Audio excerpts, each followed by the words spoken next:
Hello everyone, एक बार फिर से आप सभी का स्वागत है आपका अपने इस यूट्यूब चैनल एजुकेशनल गैलरी में। दोस्तों, इस वीडियो में हम सर्कल से रिलेटेड क्वेश्चन सॉल्व करेंगे। इसका प्लेलिस्ट बना हुआ है। आपको कोई भी क्वेश्चन में दिक्कत है एनसीईआरटी का, आप जाकर अच्छे से देखिए।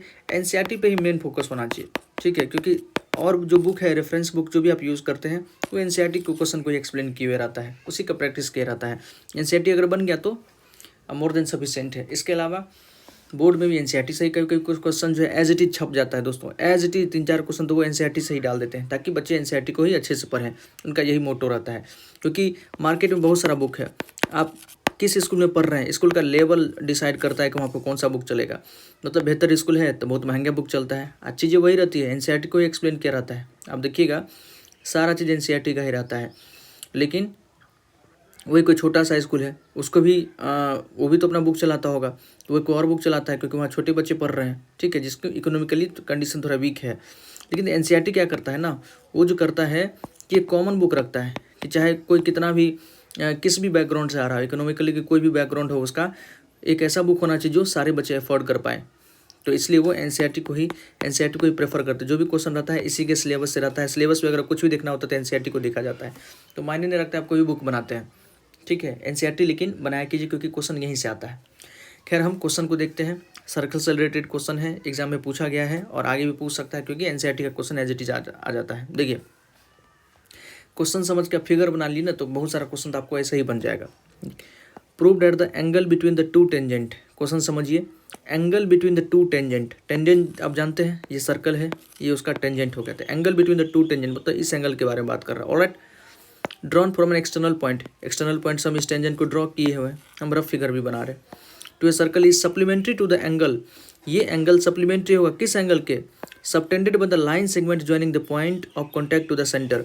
मतलब सेंटर से जो लाइन सेगमेंट ज्वाइन हो रहा है, जैसे ये लाइन, ये रेडियस है, जो सेंटर से इस टेंजेंट को, पॉइंट ऑफ कॉन्टैक्ट को जहाँ पर ज्वाइन कर रहा है, यहाँ पर जो एंगल बन रहा है और ये जो एंगल बन रहा है, ये दोनों आपस में क्या होना चाहिए?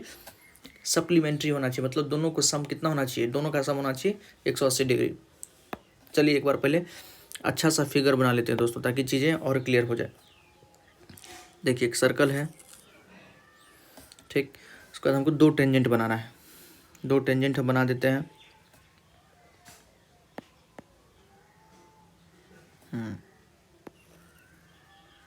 ये हमारा टेंजेंट हो गया।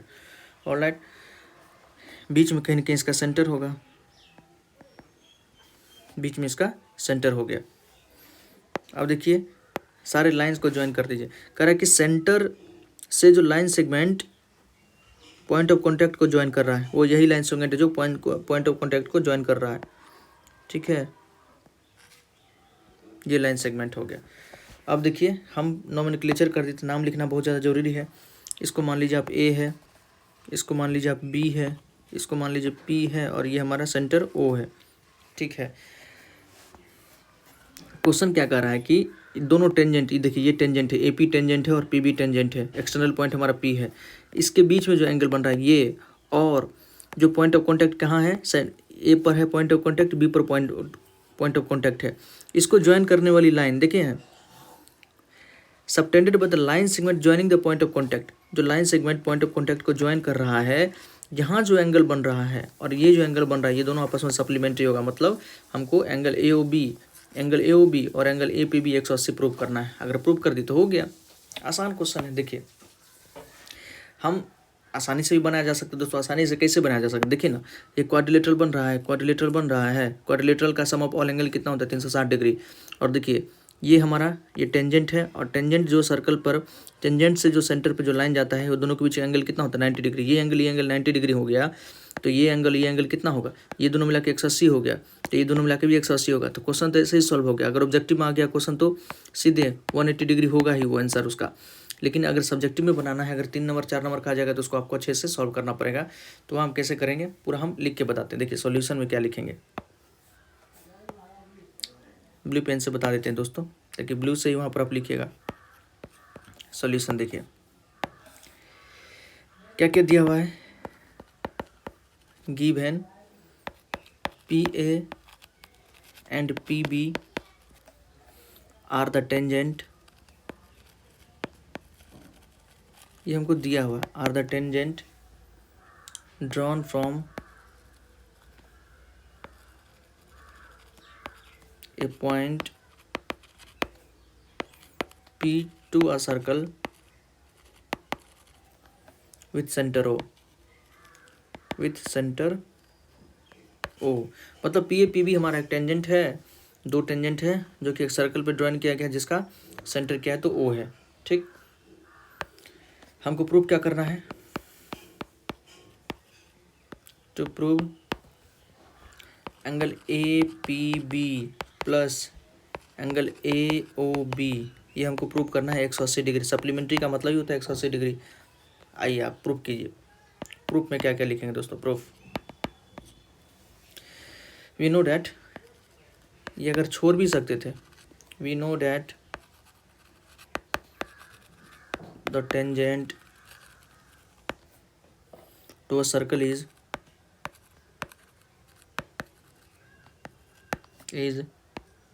perpendicular to the radius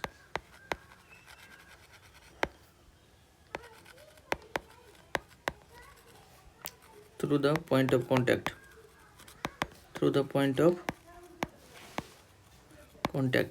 कहने का मतलब ये जो टेंजेंट है इस रेडियस के जहाँ पॉइंट ऑफ कांटेक्ट बनता है वो एंगल कितना होता है, परपेंडिकुलर होता है, वहाँ पर परपेंडिकुलर होता है।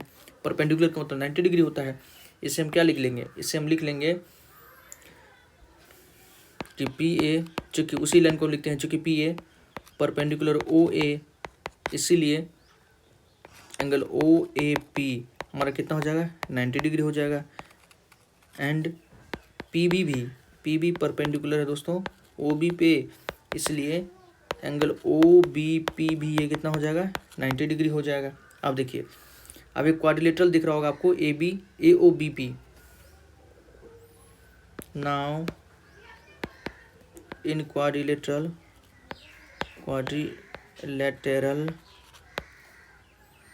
ओ ए पी बी, ये क्वाड्रिलेटरल दिख रहा है दोस्तों, ओ ए पी बी ये क्वाड्रिलेटरल है। हम जानते हैं कि sum of all interior angle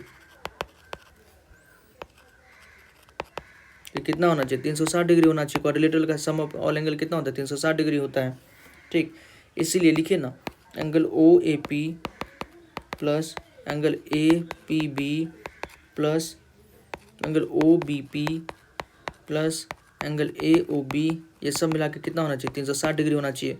और आपको ध्यान हो, ये देखिए ओ ए पी और ओ बी पी 90 डिग्री है, ओ ए पी और ओ बी पी ये दोनों 90 डिग्री है, 90 ये भी है 90 ये थे, दोनों मिला के 180 हो जाएगा। तो वही लिख देते हैं 90 plus angle A P B plus 90 degree plus angle A O B बराबर 360 डिग्री।